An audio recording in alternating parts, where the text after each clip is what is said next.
Good to see you guys. So, yeah, fire away. Ryan, how did the organization of this year compared to previous? It seemed like this was a record high for you guys in terms of guys bringing in. Yeah, we've talked about that with the number of picks. It's an awesome opportunity to get way more guys in, get to know them. I think we've had over 60 guys in. Sky, you might actually know the exact number. 61. So it's been a lot of fun. Just a lot of good kids getting to know on the court, off the court, spending time with them, and just take advantage of the opportunities that we have with all these picks. Beyond the volume and having this many guys, and how does having 5 picks kind of influence the way you think about these players or the process or anything like that? Yeah, I think there are just a ton of opportunities this year. With all these picks, different things that could come up, and it's exciting to see how this plays out in the next few days. With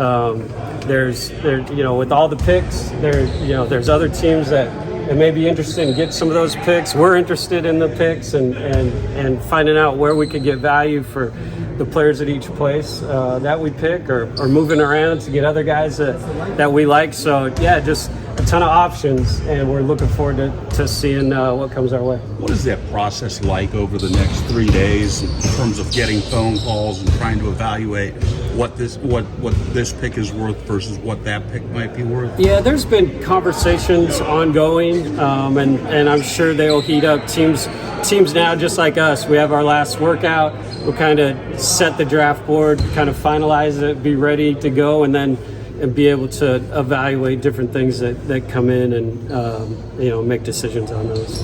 Ryan, is this almost more difficult because there's so many options and so many guys and so many things to look at over these next 3 days? No, definitely not. The more options, the better. The more picks, the more things that you can do with it.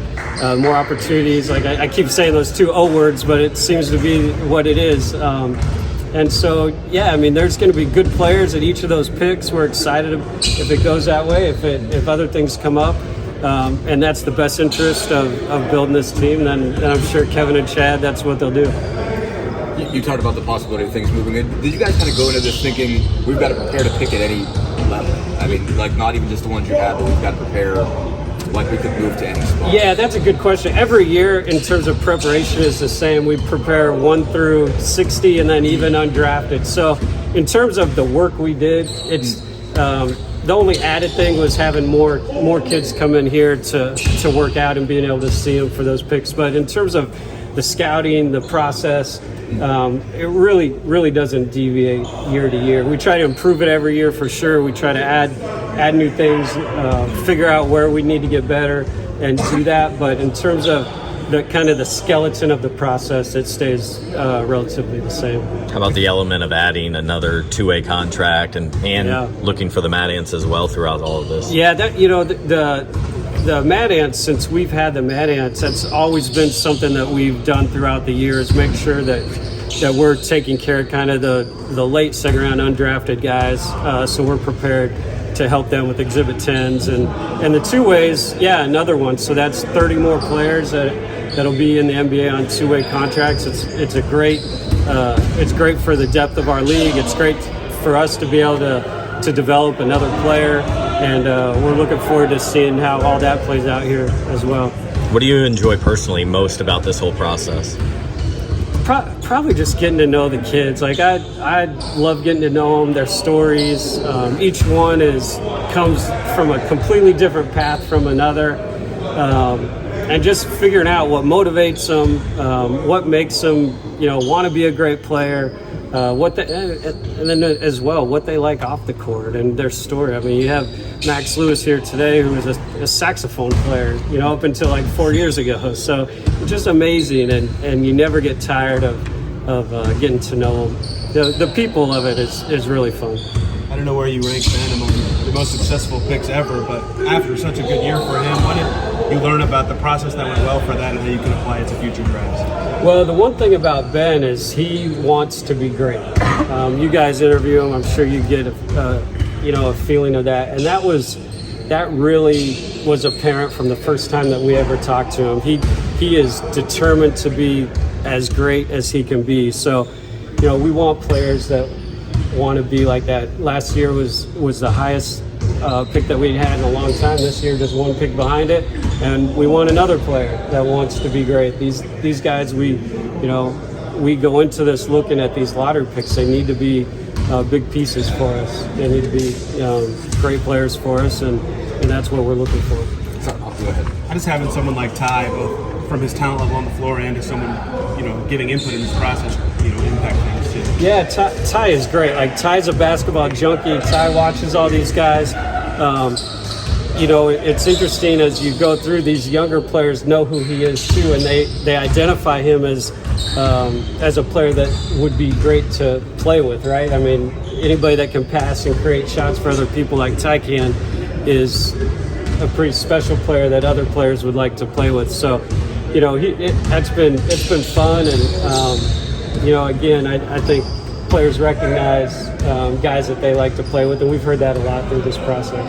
How difficult is it to gather things on these solo workouts as we see more and more agents kind of push for that at the top? Yeah, there's positives to them as well. It's not all negative. It's not all about 3-on-3.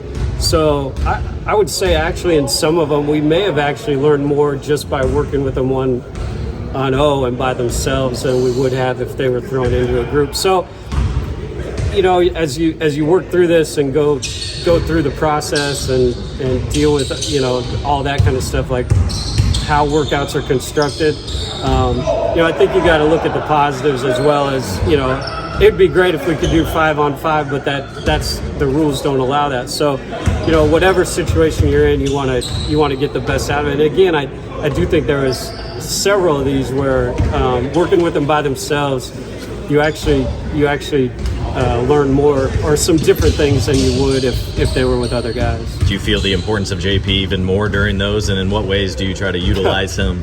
Yeah, JP's a hooper. JP loves working out with those guys, and does a good job. So it's good to have somebody like him out here. How particularly valuable we'll see this year, because you guys obviously we're looking at a lot of bigger wings that you kind of want to see if they can guard guards. Yeah. How particularly was important was he for you guys this year to kind of put those guys in those situations and see if those longer guys can keep a guard like him in front of them? Yeah, I mean, you see that during the season to a degree. It's something we evaluate all the time. The way the NBA is changing, everything is switched all the time, and those kind of things you're talking about. So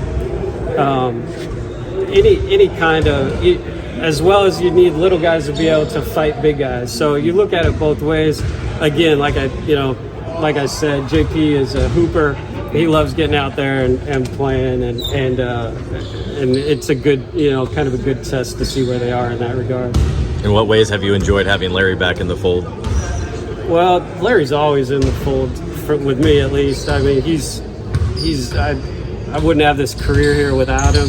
I mean, the last 20 years, 1997, I started working for him as a coach. So it's good to have him back. He took a year off, I guess, but I was pretty excited when I heard he was going to be back here. Yeah, have a mind like that is always good to have around. He mentioned the success of Ben. Obviously, Andrew was another one that you guys really nailed last year. What were sort of the positive lessons you guys took from that process and how that worked out? I mean, Andrew has an incredible basketball IQ, feel, skill level. Again, wants to be a great player. A lot of the same attributes that Ben has. And just when he was available where we picked, we really couldn't believe he was still there. And it always is nice to see guys succeed when you really believe in them. So we're super excited for him and his future, just like Ben and all our other young guys over the past couple of years that we think have a chance to be great players. From today, do you now move forward with just further discussions about if you're taking this pick, who do you like? And then Kevin jumps in and shares his opinion last? Yeah. We talk about all different scenarios, different combinations of guys being there.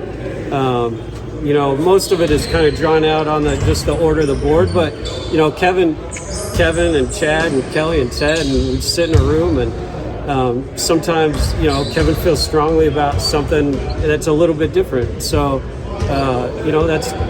those are the discussions that'll be had over the next few days for sure.